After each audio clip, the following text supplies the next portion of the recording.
नमस्कार। फाइटर समाचार में आपका स्वागत है। पेश आज 8 मार्च शाम 4 बजे राजस्थान की खास खबरें। आईसीसी मेंस टी20 वर्ल्ड कप 2026 के महामुकाबले का दिन आ गया है। आज शाम 7 बजे अहमदाबाद के नरेंद्र मोदी स्टेडियम में भारत और न्यूजीलैंड के बीच खिताबी भिड़ंत होगी। पूरे टूर्नामेंट में अजेय रही भारतीय टीम अपनी आक्रामक बल्लेबाजी और धारदार गेंदबाजी के दम पर खिताब की प्रबल दावेदार मानी जा रही है। दूसरी ओर सेमीफाइनल में दक्षिण अफ्रीका को हराकर फाइनल में पहुंची न्यूजीलैंड की टीम अपने अनुशासित खेल और सटीक रणनीति से भारत को कड़ी चुनौती देने के लिए तैयार है। क्रिकेट विशेषज्ञों का मानना है कि आज के मैच में शुरुआती पावर प्ले की भूमिका निर्णायक होगी। भारतीय प्रशंसकों में जबरदस्त उत्साह है और पूरे देश में टीम की जीत के लिए प्रार्थनाओं का दौर जारी है। अहमदाबाद में कल रात से ही दर्शकों का हुजूम जुटना शुरू हो गया है। क्या भारत 2007 से 2024 के बाद तीसरी बार टी20 विश्व कप जीतकर इतिहास रचेगा या कीवी टीम पहली बार इस ट्रॉफी पर कब्जा करेगी? जोधपुर हाईकोर्ट की मुख्य पीठ ने अपनी ही नाबालिग बेटी के साथ 1.5 साल तक दुष्कर्म करने वाले 52 वर्षीय पिता को आजीवन कारावास की सजा को बरकरार रखा है। जस्टिस विनीत कुमार माथुर और जस्टिस चंद्रशेखर शर्मा की खंडपीठ ने इसे पिता पुत्री के पवित्र रिश्ते का निंदनीय विश्वासघात करार दिया। कोर्ट ने राज्य सरकार को पीड़िता को 7 लाख रुपए मुआवजा देने का भी आदेश दिया है। मामले के अनुसार मां के घर छोड़ने के बाद आरोपी पिता बेटी की सुरक्षा करने के बजाय उसका शोषण कर रहा था।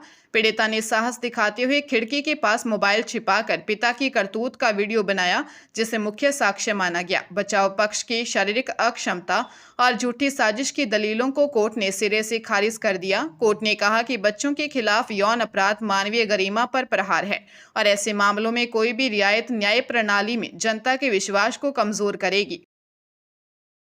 वार्षिक परीक्षाओं के बीच में 1000 से अधिक शिक्षकों की ड्यूटी जनगणना कार्य में लगाए जाने का शिक्षक संगठनों ने कड़ा विरोध शुरू कर दिया है। शिक्षक संघों का कहना है कि शिक्षक पिछले 2 महीनों से एसआईआर कार्य में व्यस्त थे, जिससे बच्चों की पढ़ाई पहले ही प्रभावित हो चुकी है। अब वार्षिक परीक्षाएं शुरू हो गई हैं और 25 मार्च तक परिणाम जारी कर 1 अप्रैल से नया सत्र शुरू करना है। ऐसे में जनगणना ड्यूटी से पूरी व्यवस्था चरमरा जाएगी। शिक्षक नेताओं का तर्क है कि इस महत्वपूर्ण समय में जनगणना के लिए एनजीओ या संविदा कर्मियों की मदद ली जानी चाहिए, ताकि शिक्षक सुचारू रूप से परीक्षाएं संपन्न करा सकें। शिक्षक संघों के अनुसार कई स्कूलों में परीक्षा के लिए पर्याप्त स्टाफ भी नहीं बचेगा। इस गंभीर मुद्दे पर शिक्षा संकुल में शिक्षा सचिव के साथ हुई बैठक में शिक्षक संगठन आपत्ति दर्ज करवाई है।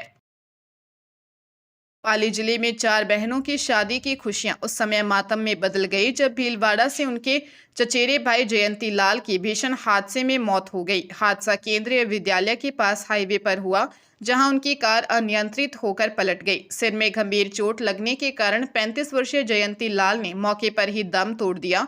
सदर थाना पुलिस के अनुसार मृतक जयंती लाल भीलवाड़ा में व्यवसायी थे और पाली के महावीर उद्योग नगर में अपने भाई के पास ठहरे हुए थे। वे 11 मार्च को होने वाली अपने काका की 4 बेटियों की शादी में शामिल होने के लिए आए थे। शनिवार दोपहर को ही बहनों को पाठ बिठाने का मांगलिक कार्यक्रम था। अब शादी की खुशियां मातम में बदल गई हैं। पुलिस ने शव को मोर्चरी में रखवाया है। इस हादसे के बाद शादी वाले घर और समाज में शोक की लहर दौड़ गई है।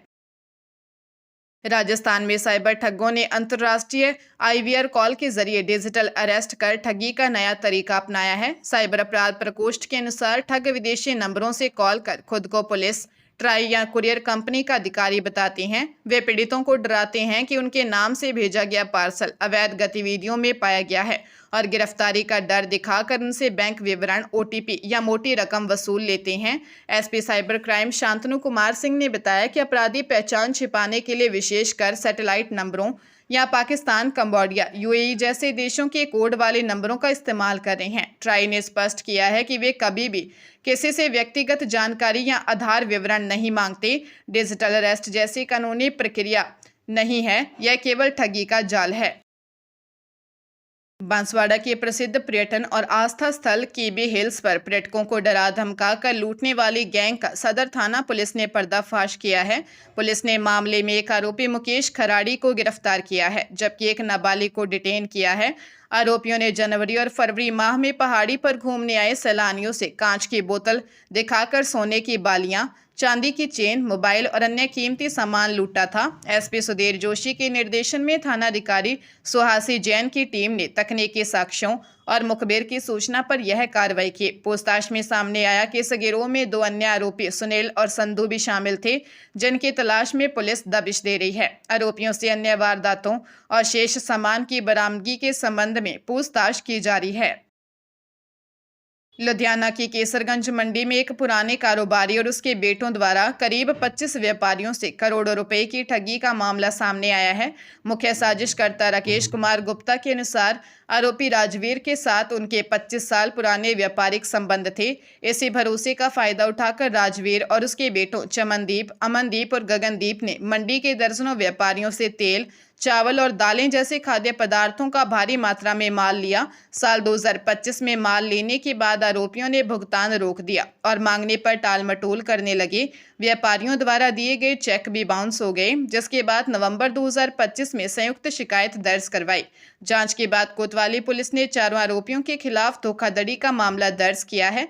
जांच अधिकारी बलदेव सिंह ने बताया कि अब तक 1 करोड़ रुपए से अधिक की ठगी की पुष्टि हुई है।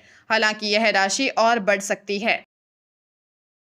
सवाईमाधोपुर की कोतवाली थाना पुलिस ने साइबर ठगी के मामले में लंबे समय से फरार चल रहे 5,000 रुपये के इनामी आरोपी शौजीराम मीणा को गिरफ्तार करने में सफलता हासिल की है।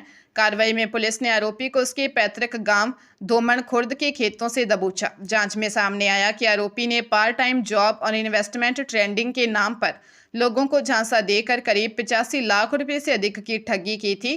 थानाधिकारी मदन लाल मीणा के अनुसार आरोपी ने म्यूल बैंक खातों का उपयोग कर धोखाधड़ी की राशि अपने और अपनी पत्नी के खातों में ट्रांसफर करवाई थी। यह गिरफ्तारी से बचने के लिए जयपुर में छिपा हुआ था। पुलिस सब आरोपी से पूछताछ कर रही है ताकि इस गिरोह से जुड़े अन्य सदस्यों और म्यूल खातों के नेटवर्क का खुलासा किया जा सके। सिरसा के फास्ट ट्रैक कोर्ट के न्यायाधीश डॉक्टर नरेश सिंगल ने नाबालिग छात्रा से दुष्कर्म के मामले में दोषी युवक को 20 साल कैद की सजा सुनाई है। साथ ही आरोपी भूषण पर 61,000 रुपये का जुर्माना भी लगाया है। इसके अतिरिक्त अदालत ने पीड़िता को 2 लाख रुपए की सरकारी आर्थिक सहायता देने का प्रावधान किया है। मामला रानिया क्षेत्र के एक गाँव का है, जो अगस्त 2022 में सामने आया था। सरकारी अधिवक्ता अमित मेहता के अनुसार दोषी युवक पीड़िता का पड़ोसी था और उसका घर पर आना जाना था। घटना वाले दिन जब छात्रा घर पर अकेली थी, तब आरोपी ने उसे फुसला कर एक खाली प्लॉट में ले जाकर उसके साथ जबरन गलत काम किया। विरोध करने पर पीड़िता को जान से मारने की धमकी भी दी थी। पुलिस ने मामला दर्ज कर आरोपी को गिरफ्तार कर कोर्ट में चालान पेश किया था।